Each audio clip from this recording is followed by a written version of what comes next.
முக்கிய செய்தியை பார்த்துக் கொண்டிருக்கிறோம். ரஃபேல் போர் விமானங்கள் மூலம் பாகிஸ்தானுக்குள் இந்திய விமானப்படை வெற்றிகரமாக தாக்குதலை நடத்தியது. திட்டமிட்டபடி இலக்குகளை தாக்கி அழித்துவிட்டு ரஃபேல் விமானங்கள் இந்திய நிலைகளுக்கு திரும்பி வந்திருக்கின்றன. இது தொடர்பான மேலும் கூடுதல் தகவல்களை எமது செய்தியாளர் ராஜகுமரன் வழங்க கேட்போம். ராஜகுமரன், வணக்கம். ரஃபேல் விமானங்கள் முதல் முறையாக போருக்காக பயன்படுத்தப்பட்டிருக்கிறது. இதனை நாம் எப்படி பார்க்கணும்? விவரங்கள். ரஃபேல் விமானங்களை பொறுத்தவரை கிட்டத்தட்ட 2020 நம்முடைய ராணுவத்தின் பயன்பாட்டுக்கு வழங்கப்பட்டு விட்டது. ஏறக்குறைய 36 ரஃபேல் விமானங்களை முதல் கட்டமாக இந்தியா வாங்கியிருந்தது. அதில் 2 விமானங்கள் பயிற்சி விமானம், 34 விமானங்கள் முழு அளவில் போரிடக்கூடிய தகுதி படைத்தவையாக இருந்தன. பெரும்பாலும் அந்த விமானங்கள் சீன எல்லையை ஒட்டிதான் நிறுத்தப்பட்டன. பாகிஸ்தானை அடிப்பதற்கு ரஃபேல் போன்ற விமானங்கள் எல்லாம் இந்தியாவுக்கு தேவைப்படாது.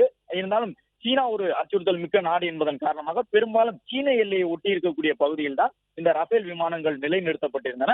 ஆனால் பாகிஸ்தானுடனான எல்லையில் பதற்றம் ஏற்பட்ட பிறகு ரஃபேல் உள்ளிட்ட நவீன போர் விமானங்களையும் பாகிஸ்தான் எல்லையை ஒட்டி இருக்கக்கூடிய இந்திய நிலைகளில் அதிக அளவில் இந்திய ராணுவம் கொண்டு வந்து நிறுத்தியிருந்தது.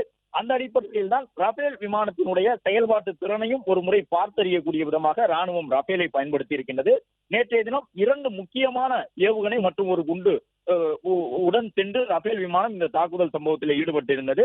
அதன்படி ஸ்கேல்ப் என்று சொல்லப்படக்கூடிய புயலின் நிழல் என்று செல்லமாக அழைக்கப்படக்கூடிய ஒரு விதமான ஏவுகணையை எடுத்து சென்றிருக்கின்றது.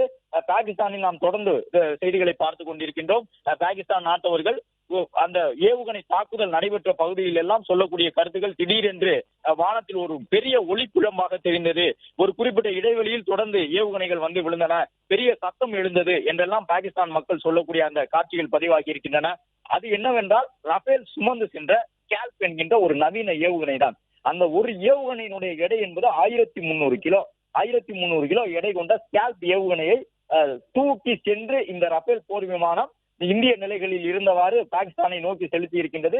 மிகச்சரியாக கிட்டத்தட்ட 200-250 கிலோமீட்டர் தாண்டி இருக்கக்கூடிய இலக்கை கூட எந்த கட்டடத்தில் அது விழுக வேண்டும் என்று இலக்கு நிர்ணயித்திருந்ததோ அந்த கட்டடத்தில் மிகவும் சரியாக வானில் இருந்து தரையில் இருந்த பயங்கரவாதிகளின் இலக்கை தாக்கி அழித்திருக்கின்றது ரஃபேல் போர் விமானம்.